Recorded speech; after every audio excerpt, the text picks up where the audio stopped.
balandinyo so ya Africa Cool Télévision bino ba ibozu libaku ya ko capter biso lelo na ba téléphone na bino na ba tablette na ba télévision na bino to memi bino lisusu lelo na centre nganda mokolo ya vendredi et pas wapi parti politique UDPS parti au pouvoir bazalaki na retraite politique oyo to ebi biso soke but nango ezalaki pona ko évaluer inane na bango depuis que baza na pouvoir nde na boye kala mingi te résolution ezotangama ba décision oyo bazui na retraite oyo musala vraiment salami makasi parce que bazaki subdivisé na ba commission zaki belé na suka na ngonde ba sangisi musala yango oyo etangami na na conseiller chef de l'État et puis clôture ya manifestation et salami na le président Aïjama Kabunda nde na boye tozo ki privilège ya ko tanda micro na biso et pas ba député ba ministre oyo nyonso babimi na kati ya UDPS sans oublier ba allié na bango entre autres to pesa ki pe micro na biso na honorable Laurent Batumona oyo aza président ya ba allié nyonso ya UDPS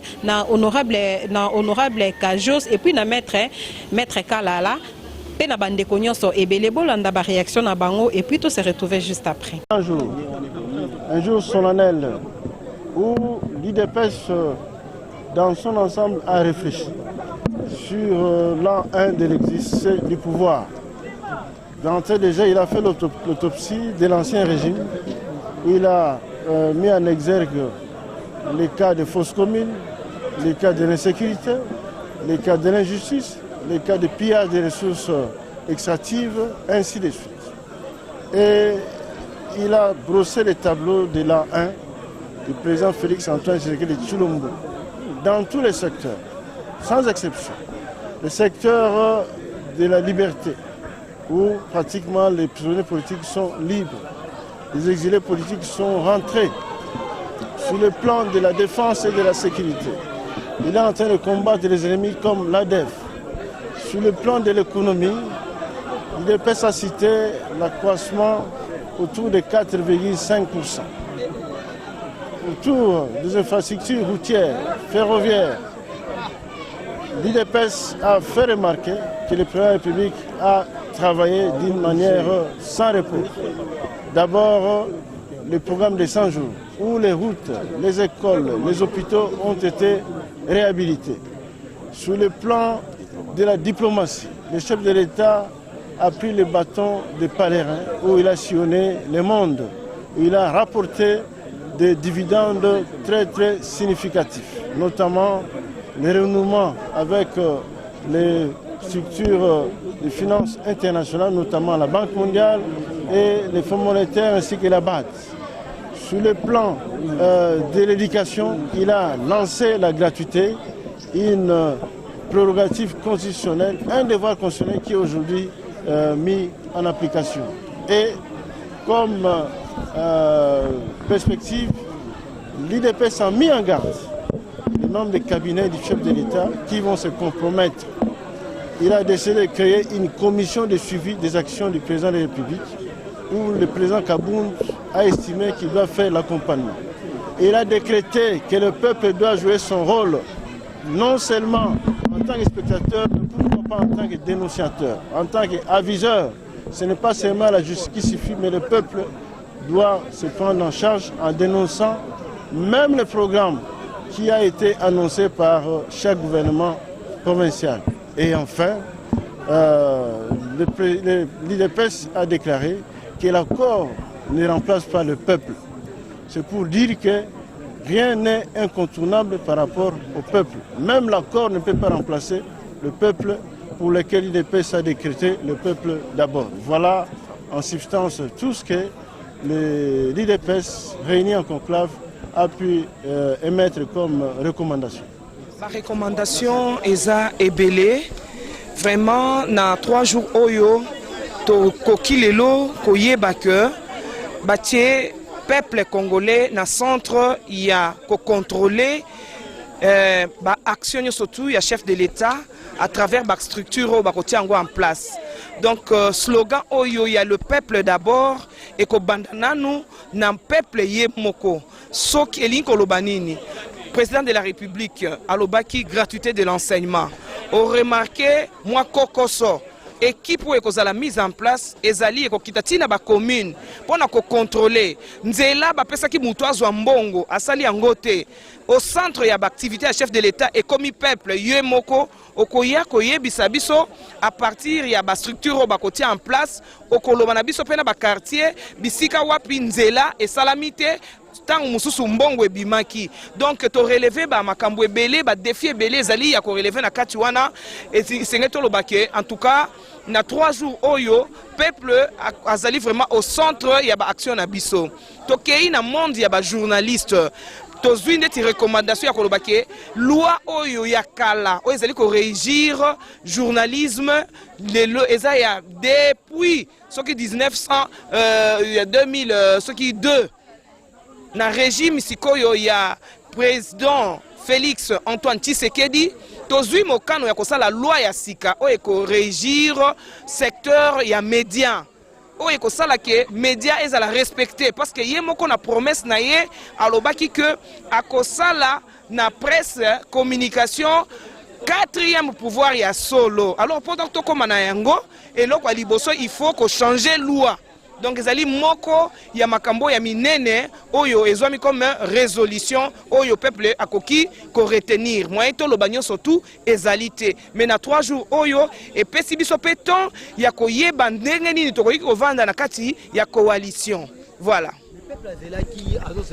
Non, libala ekoki kopanzama ndenge wana te soki tonitobe yango libala mais ezali coalition evandi na kati ya maboku ebele bato bazali kozela ke bamona yango epanzani eza malamu te wana ezali koluka crise ekota na mboka likambo ezali kaka ya kolakisa na kati ya coalition wana nani mbuma mabe peuple congolais ye moko ayebi mbuma wana ya mabe pe tokolongola yango mais soki tomoni ke pe ezali keka ko continuer tokozonga kususu na conclave pona kolakisa ke non makambo asika soki esengeli esalama ekosama mais jusque là en tout cas peuple azala na ye tranquille parce que libala wana o ndenge bato azokanisa pe baza ko exagérer ezali libala te ezali coalition et puis boyeba ke tozali jeune démocratie moyen bo comprendre dans makambo wana sikoyo ezalité moyen to comprendre ndenge nini bato bavandaka na coalition ezalité même bakonzi yango moko baza na kati ya coalition bayebi na bango yango te ba mesana que président oya kala soki alongwe bitumbe koti na mboka président koti na kasho mais lelo bazokamwa que président bazopesa na mbote bazoseka esengeli ezalaka ndenge wana nde tomonaka na mboka ya bato mosusu alors bato bakomprenaka te ba ennemi ya peuple nde bazali kotia songi nde balingi kokanisa ke epesi bango droit que baloba n'importe quoi voilà eloko na kokai koloba yango wana.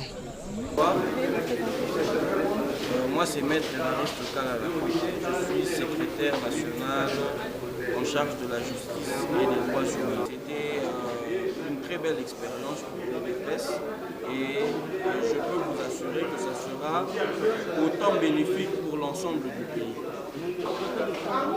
Oui, déjà, dans la foulée, je peux vous dire que nous allons booster l'action du chef de l'État. Booster pourquoi? Parce que nous avons décidé de mettre en place une commission permanente de suivi des actions du chef de l'État. Ça va nous permettre de nous assurer que les actions du chef de l'État vont réellement aller dans le sens de l'intérêt général, de l'intérêt du peuple pour lequel nous nous sommes battus. Écoutez, en survolant rapidement, je peux vous dire que c'est un bilan largement positif. Il a fait en un temps record ce qu'on n'aurait pas imaginé, on n'aurait pas pu imaginer. C'est-à-dire nous avons la gratuité de l'enseignement à notre actif, nous avons la construction de nouvelles écoles, nous avons des logements sociaux pour les militaires notamment, les écoles pour les enfants des militaires. Nous avons l'anéantissement de forces négatives à l'est du pays, la mise en difficulté de la fameuse rébellion ADEF et j'en passe, il y a plusieurs réalisations. C'est vrai que nous sommes en train de passer dans une phase financière et économique assez difficile, mais ce n'est pas propre au Congo, c'est une situation générale dans l'ensemble de la sphère mondiale. Merci beaucoup. C'est moi qui vous remercie. Bon, la retraite tout ça il y a 3 jours, le lieu à clôture. Je crois que toujours la résolution est bien pour nous recevoir Mokonziamboka, chef de l'État, pour nous aider à la bénéfique de la population congolaise. Ça veut dire que sali critique, il y a Bissomona no IDPS, tant que tu dans les bandes d'opposition, tout sali peu critique, il y a Bissomona IDPS n'engé toujours na kati ya pouvoir, tu comparer gestion à Congo n'engé tant que tu na opposition, bande comme ça na pouvoir, tu comparer gestion en Mboka n'engé toujours na pouvoir. Alors tu as ma résolution, on a c'est la mise en application. Dès que tu reçois la mise en application, je crois que le peuple congolais est satisfait. Tandis que le bilan est évalué, ils allaient à une année. Or, en une année, on ne peut pas résoudre tous les problèmes où il est qui. Donc, mes faits, n'a chute, surtout et salami il y a 50 ans. Mais ce qui te comparé par rapport à une année, je crois que le bilan est positif. Ça veut dire, l'action est à sali. Ce qui est comparé par rapport à discours qui na campagne avant Ponama comme étant chef de l'État, au monde que nous sommes positif.